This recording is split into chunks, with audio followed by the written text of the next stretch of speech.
La Genèse, chapitre 2. Ainsi furent achevés les cieux et la terre, et toute leur armée. Dieu acheva au septième jour son œuvre qu'il avait faite, et il se reposa au septième jour de toute son œuvre qu'il avait faite. Dieu bénit le septième jour, et il le sanctifia, parce qu'en ce jour, il se reposa de toute son œuvre qu'il avait créée en la faisant. Voici les origines des cieux et de la terre quand ils furent créés.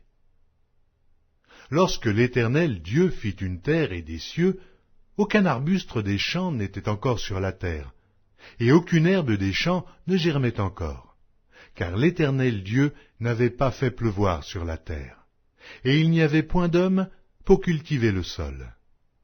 Mais une vapeur s'éleva de la terre et arrosa toute la surface du sol. L'Éternel Dieu forma l'homme de la poussière de la terre. Il souffla dans ses narines un souffle de vie, et l'homme devint un être vivant. Puis l'Éternel Dieu planta un jardin en Éden du côté de l'Orient, et il y mit l'homme qu'il avait formé. L'Éternel Dieu fit pousser du sol des arbres de toute espèce, agréables à voir et bons à manger, et l'arbre de la vie au milieu du jardin, et l'arbre de la connaissance du bien et du mal. Un fleuve sortait d'Éden pour arroser le jardin, et de là, il se divisait en 4 bras. Le nom du premier est Pishon. C'est celui qui entoure tout le pays de Havila où se trouve l'or. L'or de ce pays est pur. On y trouve aussi le bdolium et la pierre d'onyx. Le nom du second fleuve est Gihon. C'est celui qui entoure tout le pays de Cush. Le nom du troisième est Hidékel. C'est celui qui coule à l'orient de la Syrie. Le 4e fleuve, c'est l'Euphrate.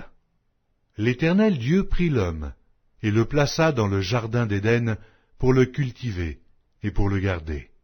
L'Éternel Dieu donna cet ordre à l'homme. Tu pourras manger de tous les arbres du jardin, mais tu ne mangeras pas de l'arbre de la connaissance du bien et du mal, car le jour où tu en mangeras, tu mourras. L'Éternel Dieu dit, il n'est pas bon que l'homme soit seul. Je lui ferai une aide semblable à lui. L'Éternel Dieu forma de la terre tous les animaux des champs et tous les oiseaux du ciel, et il les fit venir vers l'homme pour voir comment il les appellerait, et afin que tout être vivant portât le nom que lui donnerait l'homme. Et l'homme donna des noms à tout le bétail, aux oiseaux du ciel et à tous les animaux des champs. Mais, pour l'homme, il ne trouva point d'aide semblable à lui. Alors l'Éternel Dieu fit tomber un profond sommeil sur l'homme qui s'endormit. Il prit une de ses côtes et referma la chair à sa place. L'Éternel Dieu forma une femme de la côte qu'il avait prise de l'homme, et il l'amena vers l'homme.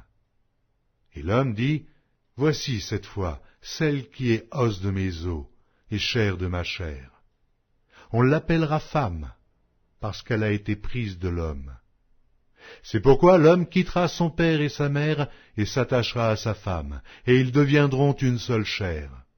L'homme et sa femme étaient tous deux nus, et ils n'en avaient point honte.